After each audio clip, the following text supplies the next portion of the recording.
Bonjour à tous et bienvenue si vous nous rejoignez à l'instant en direct de la cathédrale Notre-Dame de Paris, depuis laquelle ce soir, tout à l'heure, à partir de 20h, nous suivrons la nuit des témoins organisée par l'aide à l'Église en détresse. Mais avant cela, c'est la messe que nous allons vivre ensemble. Messe pour la liberté religieuse à laquelle participent et vont même concélébrer plusieurs des témoins que nous entendrons dans la soirée, à commencer par le cardinal Joseph Zen, évêque émérite de Hong Kong, héros de la liberté religieuse, en particulier attentif à la situation en Chine continentale d'où il est originaire. Il y a là également Monseigneur Sako, Monseigneur Louis Sako, archevêque de Kirkouk en Irak, Monseigneur Kyrillos William, évêque d'Asyut en Égypte et vicaire patriarcal des Coptes catholiques. De nombreux concélébrants qui manifestent aussi l'union de l'Église universelle, la communion de l'Église universelle avec tous ces chrétiens persécutés à travers le monde.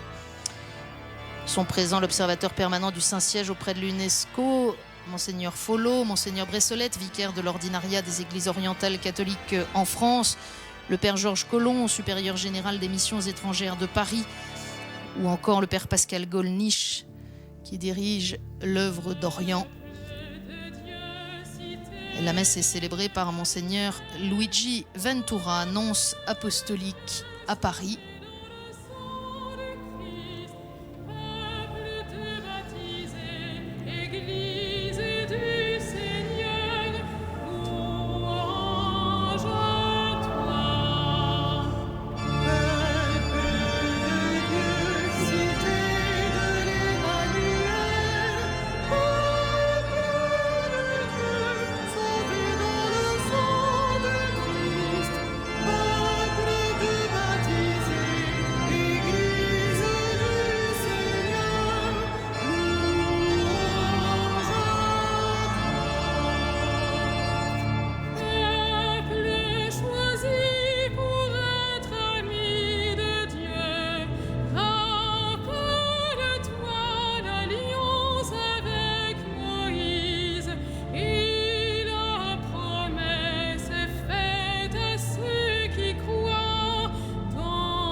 Au nom du Père et du Fils et du Saint-Esprit.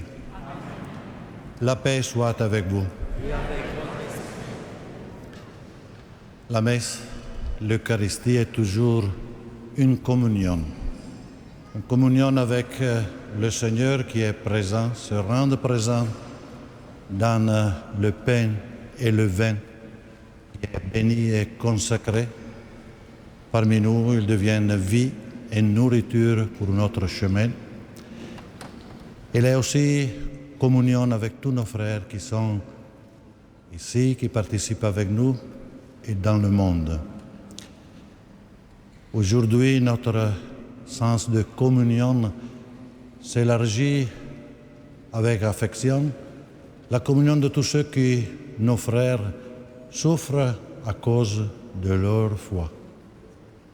On les garde dans la prière, on les sent frères, on s'unit pour que la prière qui monte descende sur eux comme force avec le don de l'Esprit Saint, comme force de témoignage, de résistance, et nous appelle aussi à renouveler notre engagement à découvrir le trésor qui est mis en nous par la foi que tous nous avons reçue par le baptême.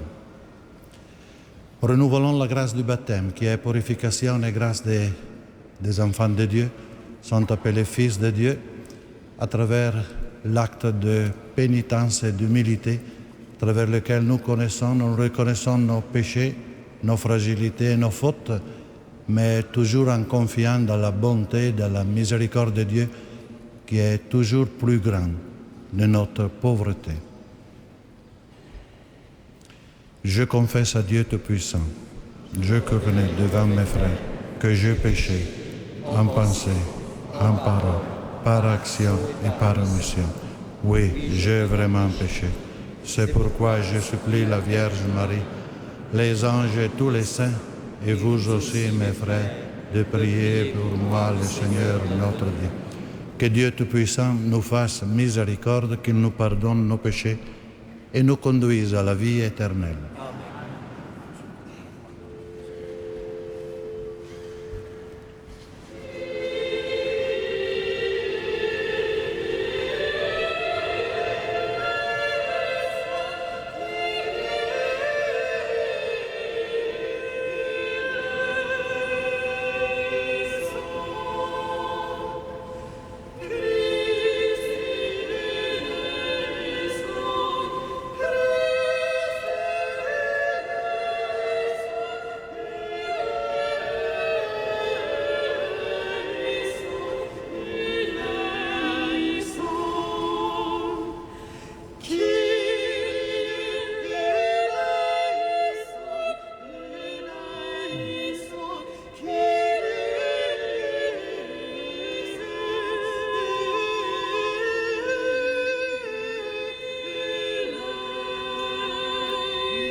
Prions le Seigneur.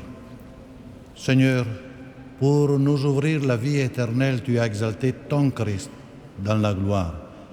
Et tu nous as envoyé ton esprit de lumière, fait qu'en participant à une telle grâce, nous soyons plus dévoués à te servir et obtenions une plus grande foi.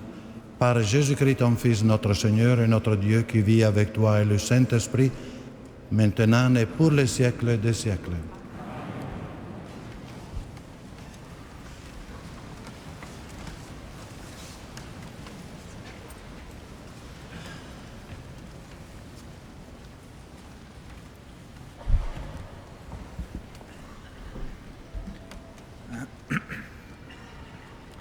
Lecture du livre des Actes des Apôtres. Le roi Agrippa et sa sœur Bérénice vinrent à Césarée saluer le gouverneur Festus. Comme il passait là plusieurs jours, Festus exposa au roi la situation de Paul. « Il y a ici un homme que mon prédécesseur Félix a laissé en prison. Quand je suis allé à Jérusalem, les chefs des prêtres et les anciens des Juifs ont porté plainte contre lui en réclamant sa condamnation. J'ai répondu que la loi romaine ne permet pas de livrer un accusé sans l'avoir d'abord confronté avec ses accusateurs et lui avoir donné la possibilité de présenter sa défense. Ils sont alors venus ici et sans aucun délai, le lendemain même, j'ai siégé au tribunal et j'ai fait comparaître cet homme. Mis en sa présence, les accusateurs ne lui reprochaient aucun des crimes que pour ma part, j'aurais imaginés. Ils avaient seulement avec lui certaines discussions au sujet de leur religion à eux et au sujet d'un certain Jésus qui est mort, mais que Paul déclarait toujours vivant. Quant à moi, ne sachant vraiment pas quelle suite donner à l'instruction, j'ai demandé à Paul s'il voulait aller à Jérusalem pour y être jugé sur cette affaire. Mais Paul a fait appel pour que son cas soit réservé à la juridiction impériale. J'ai donc ordonné de le garder en prison jusqu'à son transfert devant l'empereur. Parole du Seigneur.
Le Seigneur soit avec vous. Et avec votre esprit. Évangile de Jésus-Christ selon saint Jean. Gloire à toi.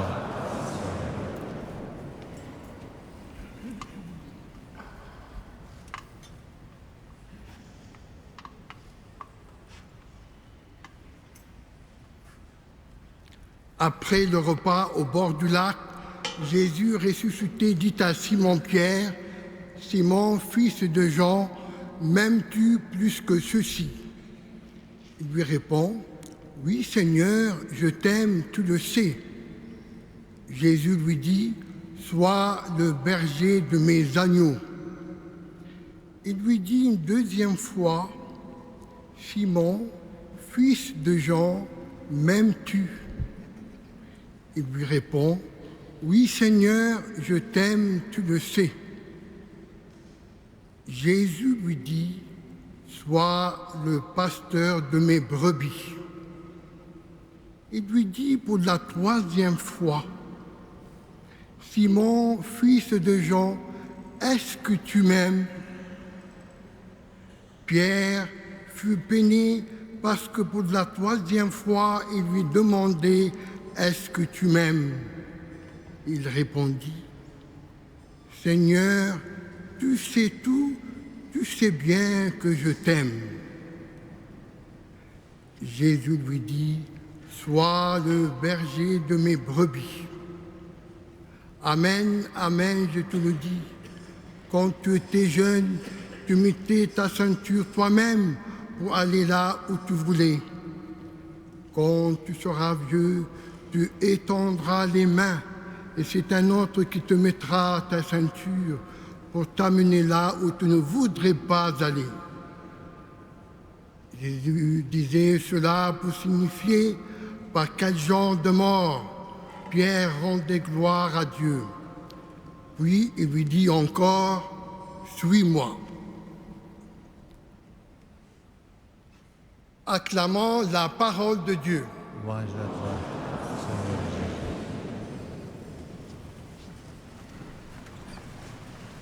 J'attends ici.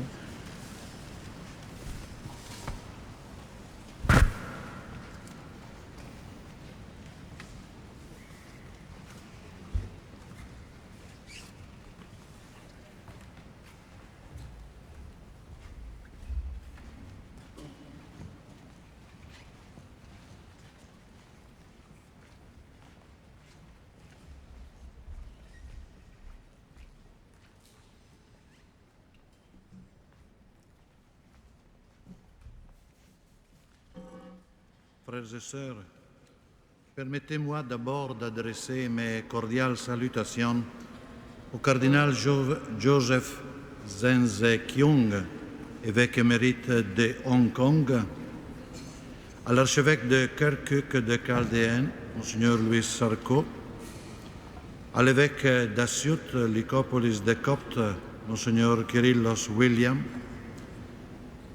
au vicaire apostolique de l'Arabie du Nord, Monseigneur Camillo Bellin, au conseiller du Premier ministre pakistanais pour les minorités religieuses, M. Paul Bhatti, frère de Sabba Bhatti, tué le 2 mars 2011 à Islamabad, qui nous accompagne ce soir dans la prière et nous offre la possibilité d'exprimer notre communion avec les communautés chrétiennes de leur pays d'origine. Ma présence ce soir veut exprimer la proximité spirituelle du Saint-Père, le pape Benoît XVI, qui, par sa mission et sa parole courageuse, nous accompagne et nous conduit dans notre engagement à suivre la voie du Seigneur. En son nom, je salue Monseigneur Beau, auxiliaire de l'archevêque de Paris, qui est parmi nous avec son affection et sa prière. Je remercie les responsables de l'aide à l'Église en détresse, à son directeur, Marc Fromager, pour l'invitation à présider cette Eucharistie, et à Monseigneur Patrick Jacquin, pour son accueil dans cette belle cathédrale qui s'apprête à fêter ses 850 ans. L'histoire de l'Église en France est une histoire de beauté dans le sens plus grand du terme. Une histoire de saints et de martyrs depuis Saint-Denis, ici à Paris, ou Saint-Pothin, Sainte-Blandine à Lyon, et tant d'autres jusqu'à bienheureux frère Pierre-Adrien Toulorge, décapité en 1793 et béatifié le mois dernier à Coutances. À la veille de la fête de la Pentecôte, nous invoquons dans une prière fervente la venue de l'Esprit Saint. De cet Esprit créateur et vivificateur qui a donné naissance à son Église, qui a consacré les apôtres, qui a confirmé les confesseurs, qui a donné aux martyrs la force de rendre le témoignage suprême de leur fidélité et de leur amour à Jésus-Christ, le Fils du Dieu vivant, par les dons et le sacrifice de leur vie. C'est cet esprit, comme nous le dit la préface de la fête de la Pentecôte, qui a donné à tous les peuples au commencement de l'Église la connaissance du vrai Dieu, afin qu'ils confessent chacun dans sa langue une seule et même foi. En ce temps pascal, à travers les actes des apôtres, nous parcourons l'histoire de la première communauté chrétienne. Une communauté faible et craintive au début, qui remplit de force après la venue du Consolateur promis par le Christ, fera de son existence le témoignage de Jésus-Christ ressuscité, même à travers les persécutions et les épreuves. L'Écriture sainte nous montre deux grandes figures aujourd'hui. Les apôtres Pierre et Paul, appelés, bien que de manière différente, à être les piliers de l'Église. Paul, lui-même anciennement persécuteur des chrétiens, devient un messager fervent de la bonne nouvelle, n'ayant pas peur d'affirmer sa foi devant les tribunaux romains. Pierre, qui dans sa triple profession de foi, profession d'amour, oui Seigneur, je t'aime, tu le sais, devient berger de cette jeune Église, objet de la prophétie du Christ à son sujet. Tu étendras les mains, et c'est une autre que te mettra ta ceinture pour t'amener là où tu ne voudras pas aller. Les deux se réuniront dans le martyre pour être assimilés à leur maître dans la vie et dans la mort, avec la profonde conviction qu'après le supplice de la croix ou de la glaive, ils sont appelés à suivre aussi le Seigneur dans la victoire de la résurrection et de la vie sans fin. Le mot martyr en grec, martyria, comporte dans l'Écriture trois significations. C'est le zèle apostolique dans la transmission de la bonne nouvelle de la résurrection du Christ, la transmission de la foi. C'est aussi le témoignage personnel de cette vérité reçue. L'Église naissante ajoute une nouvelle dimension à la définition du martyr. Elle désigne comme martyr ceux pour qui le fait de rendre témoignage de la mission salvifique de Jésus constitue la priorité absolue, même au prix de leur vie. Toute l'histoire de l'Église est marquée par le témoignage de ces témoins des martyrs, qui à travers les persécutions incessantes proclament leur foi en joignant leur propre sang au sang versé du Rédempteur, les témoins fidèles. Dans la lettre de l'anonyme à Dionyette, datée de 1260 après Jésus-Christ, on lit « Les chrétiens ne sont pas distingués du reste des hommes, ni par leur pays, ni par leur langage, ni par leur manière de vivre. Ils aiment tous les hommes, et tous les hommes les persécutent. Sans les connaître, on les condamne. Mis à mort, ils naissent à la vie. L'opprobre dont on le couvre devient pour eux une source de gloire. Ainsi, les chrétiens n'ont que de l'amour pour ceux qui ne leur montrent que de la haine. Leur sang devient ainsi, selon le célèbre adage de Tertullien, sémence des chrétiens. Si nous lisons la vie des martyrs, a commenté dans une de ses catéchèses le pape, nous sommes étonnés par leur sérénité et leur courage en affrontant la souffrance et la mort. Le martyr est une personne souverainement libre, libre à l'égard du pouvoir, du monde.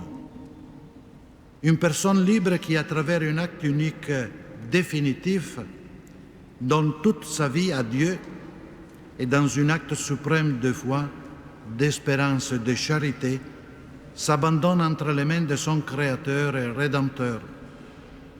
Elle sacrifie sa propre vie pour être associée de manière totale au sacrifice du Christ sur la croix. En un mot, le martyr est un grand acte d'amour en réponse à l'amour immense de Dieu. Fin de citation. Aujourd'hui, en cette nuit des témoins organisée par l'aide à l'Église en détresse pour la 4e année, nous rendons hommage à ceux qui ont payé de leur vie leur fidélité au Christ. En 2011, ils étaient 26, 18 prêtres, 4 religieuses, 4 laïcs. Nous prions en union avec les membres souffrants de son corps, avec nos frères et sœurs qui ont l'audace et le courage de prouver par leur vie de chaque jour, par leur existence même au prix très lourd de difficultés et de souffrances, la fidélité à leur foi chrétienne. Leur unique ressource, c'est leur foi. L'union intime avec Dieu dans la prière où ils puisent la force, mais aussi une conscience ferme qu'ils ne sont pas seuls, qu'ils ne sont pas abandonnés, mais que partout dans le monde, il y a des frères et des sœurs qui pensent à eux et qui prient pour eux et donnent à leur voix les expressions et les sentiments que souvent ils sont empêchés de manifester dans leur pays. Le Saint-Père rappelait récemment, il y a quelques jours, ce n'est pas un hasard si la croissance du règne de Dieu dans le monde survient au prix du sang de martyrs. Et il ajoutait, dans cette phase de changement économique, culturel et politique, où souvent l'être humain se sent en proie à l'angoisse et au désespoir, les messagers de l'Évangile, même s'ils annoncent la paix et l'espérance, continuent à être persécutés. Et le Saint-Père affirme l'importance du martyr pour la nouvelle évangélisation dans laquelle l'Église est engagée. Car aujourd'hui encore, les martyrs ne manquent pas dans les nombreuses régions du monde, spécialement là où la liberté religieuse n'est pas reconnue comme un droit fondamental.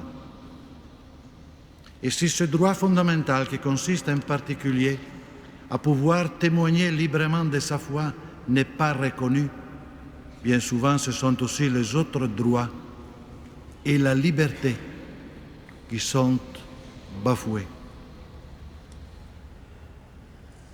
Priez avec nos frères qui ont donné leur vie parce qu'ils témoignaient de l'amour du Christ ou qui risquent leur vie aujourd'hui, nous invite à une triple démarche. Tout d'abord, rendre grâce à Dieu, comme nous faisons avec cette Eucharistie, pour le don qu'il nous fait. Le martyr, avant d'être la manifestation d'un courage et d'une force exceptionnelle, est la manifestation de la puissance de l'amour de Dieu qui est supérieur à toute force et à toute contrainte. Ensuite, cela nous offre la possibilité de connaître la situation de nos frères qui souffrent, de les porter dans nos cœurs et leur offrir notre soutien et notre aide. Enfin, cela nous fait élargir notre horizon aux dimensions de l'Église universelle, car le martyre est un don pour toute l'Église. Nous devons ainsi nous sentir encouragés à prendre notre part à la mission de l'Église et donc privilégier sans faiblesse les voies du dialogue dans la poursuite et la construction de la paix. La prière pour les martyrs et avec les martyrs n'est jamais une arme dont nous pouvons nous servir pour lutter contre les bourreaux.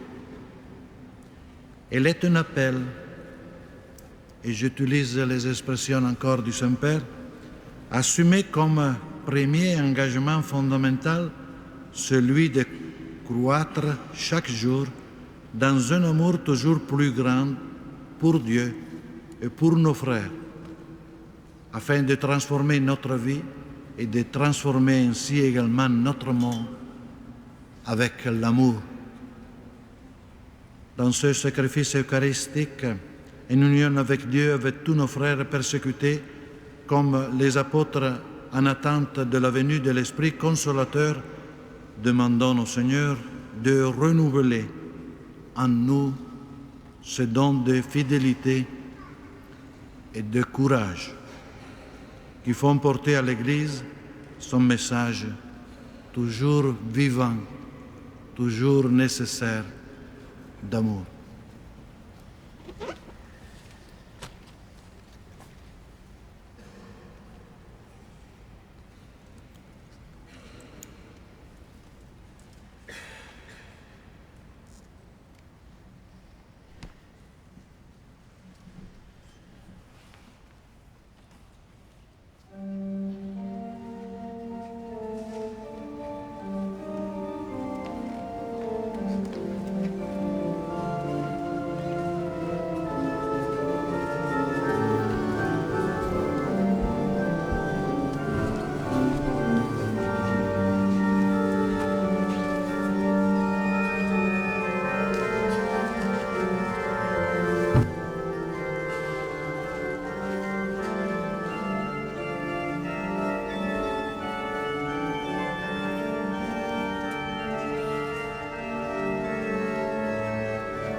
Prions ensemble au moment d'offrir le sacrifice de toute l'Église. Regarde avec bonté, Seigneur, le sacrifice offert par ton peuple. Et pour que tu puisses l'accueillir, envoie à nous l'Esprit Saint qui purifiera nos cœurs par Jésus-Christ notre Seigneur. Le Seigneur soit avec vous. Élevons notre cœur. Rendons grâce au Seigneur notre Dieu. Vraiment, il est juste et bon de te rendre gloire, de t'offrir notre action de grâce toujours et en tout lieu. À toi, Père très saint, Dieu éternel et tout-puissant, par le Christ notre Seigneur, car il s'est manifesté après sa résurrection en apparaissant à tous ses disciples et devant leurs yeux, il est monté au ciel pour nous rendre participants de sa divinité. C'est pourquoi le peuple des baptisés, rayonnant de la joie pascale, exulte par toute la terre, tandis que les anges dans le ciel chantent sans fin l'hymne de ta gloire.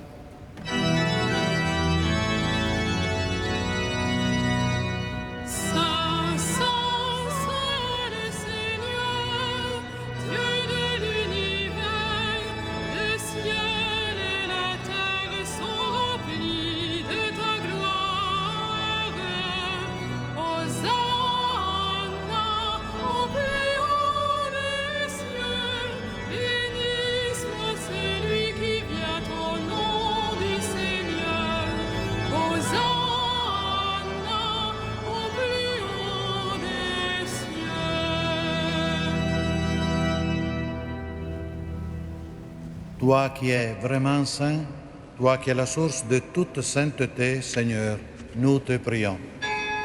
Sanctifie ces offrandes en répandant sur elles ton esprit, qu'elles deviennent pour nous le corps et le sang de Jésus, le Christ, notre Seigneur.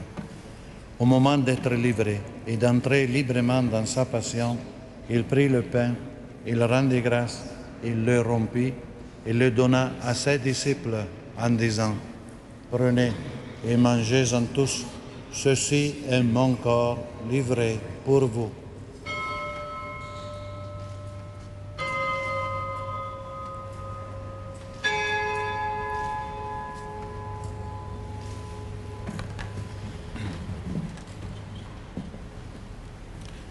De même, à la fin du repas, il prit la coupe. De nouveau, il rendit grâce et la donna à ses disciples en disant: Prenez et buvez-en tous, car ceci est la coupe de mon sang, le sang de l'alliance nouvelle et éternelle, qui sera versé pour vous et pour la multitude en rémission des péchés. Vous ferez cela en mémoire de moi.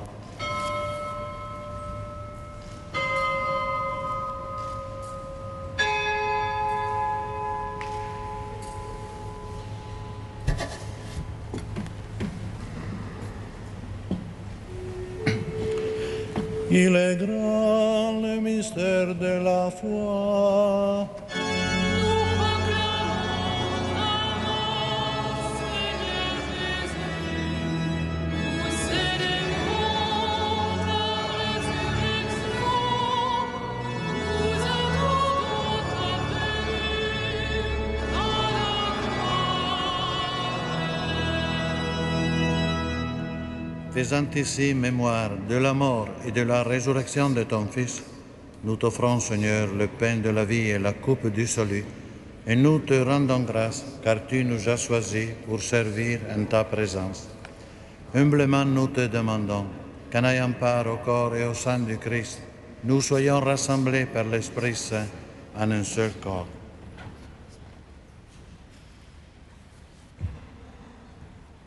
Souviens-toi, Seigneur, de ton Église répandue à travers le monde. Fais-la grandir dans ta charité avec le pape Benoît XVI, notre archevêque André et tous ceux qui ont la charge de ton peuple.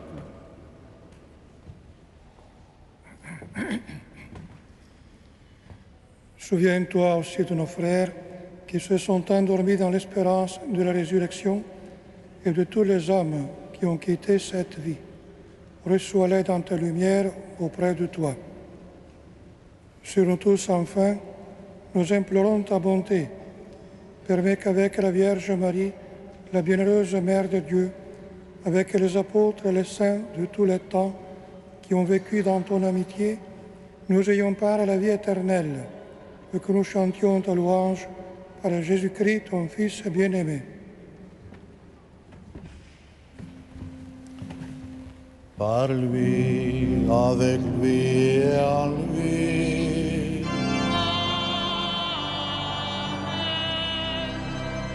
À toi, Dieu le Père Tout-Puissant, dans l'unité du Saint-Esprit.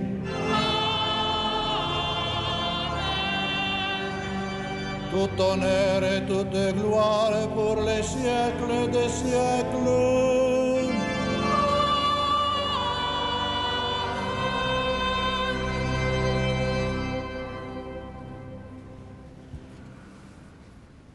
S'il y a une figure qui exprime la communion, c'est celle que Jésus nous a appris, celle de la famille des enfants de Dieu.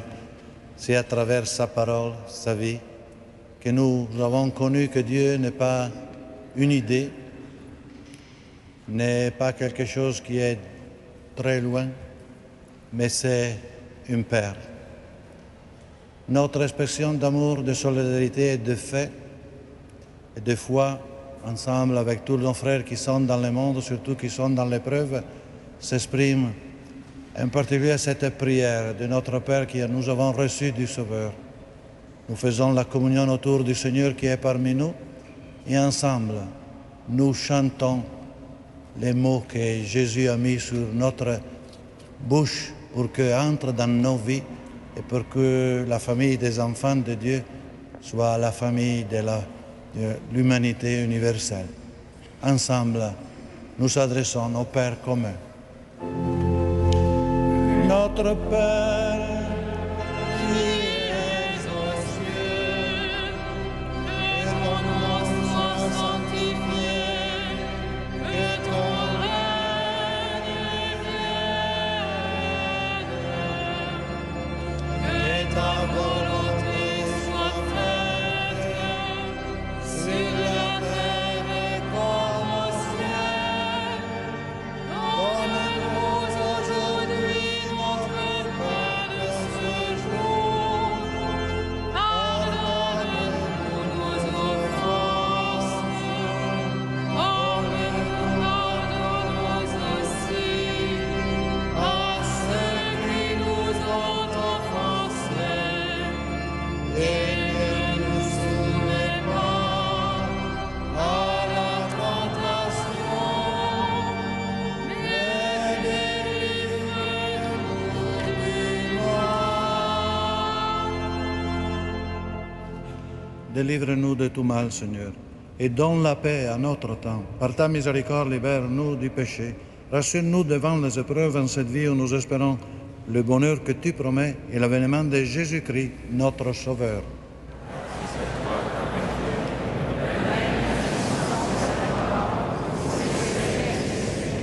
Seigneur Jésus-Christ, tu as dit à tes apôtres, je vous laisse la paix, je vous donne ma paix. Ne regarde pas nos péchés, mais la foi de ton Église. Pour que ta volonté s'accomplisse, donne-lui toujours cette paix, conduis-la vers l'unité parfaite. Toi qui règnes pour les siècles des siècles. Que la paix du Seigneur soit toujours avec vous. Frères et sœurs, dans la charité du Christ, donne-vous la paix. La paix soit avec vous.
Heureux les invités au repas du Seigneur. Voici l'agneau de Dieu qui enlève le péché du monde.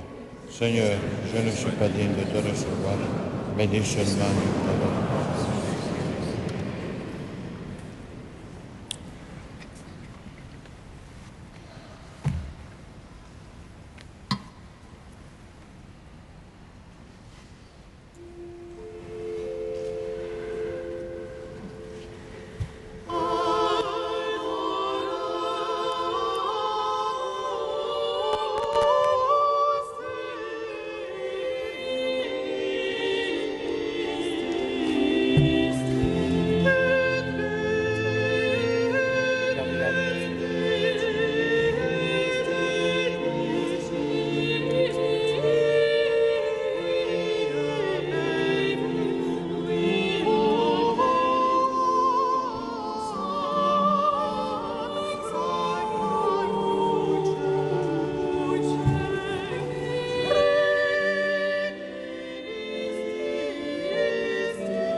Au nom de l'aide à l'Église en détresse, je voudrais simplement remercier Monseigneur Ventura, le nonce apostolique, d'avoir bien voulu présider cette Eucharistie, et Monseigneur Beau, délégué par le cardinal André XXIII, pour le représenter ce soir.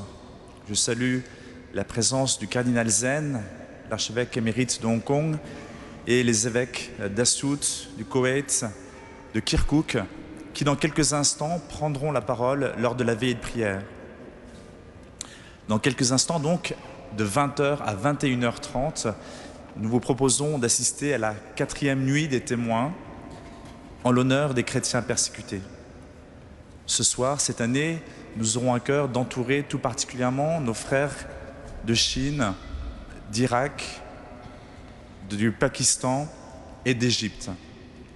Rendez-vous donc dans quelques instants à 20h pour entourer ces témoins, les témoins de notre temps, et prier pour les chrétiens persécutés. Merci.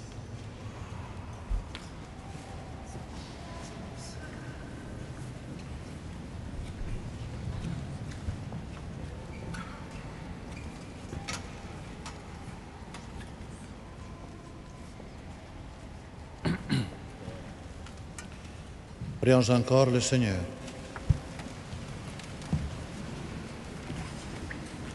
Dieu que nous purifie et soutienne nos forces dans le sacrement de l'Eucharistie, fais-nous trouver la vie éternelle à cette table où tu nous invites, par Jésus-Christ notre Seigneur. Amen.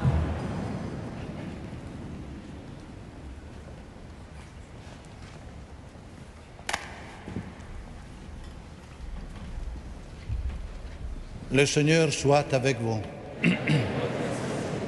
Et benedictio Dei omnipotentis, Patris et Filii et Spiritus Sancti, descenda super vos et mania semper. Amen. Allez dans la paix et la joie du Christ.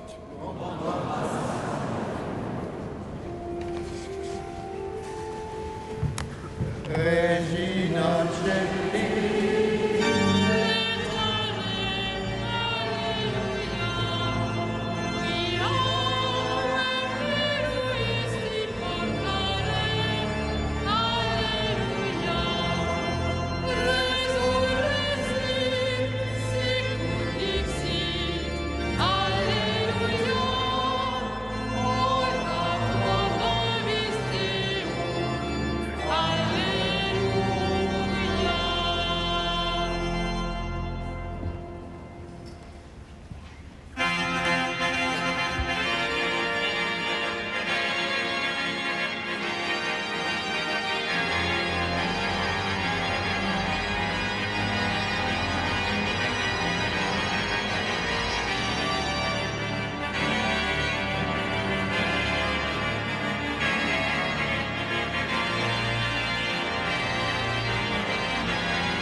Pour la liberté religieuse présidée par Monseigneur Luigi Ventura, nonce apostolique à Paris, en communion avec tous les chrétiens qui souffrent à cause de leur foi, pour que la prière qui monte descende sur eux comme une force avec l'Esprit Saint, une force de témoignage et de résistance, disait le nonce il y a quelques instants.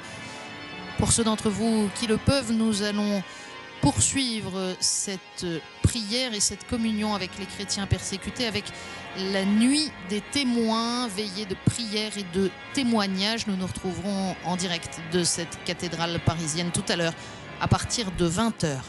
À tout à l'heure.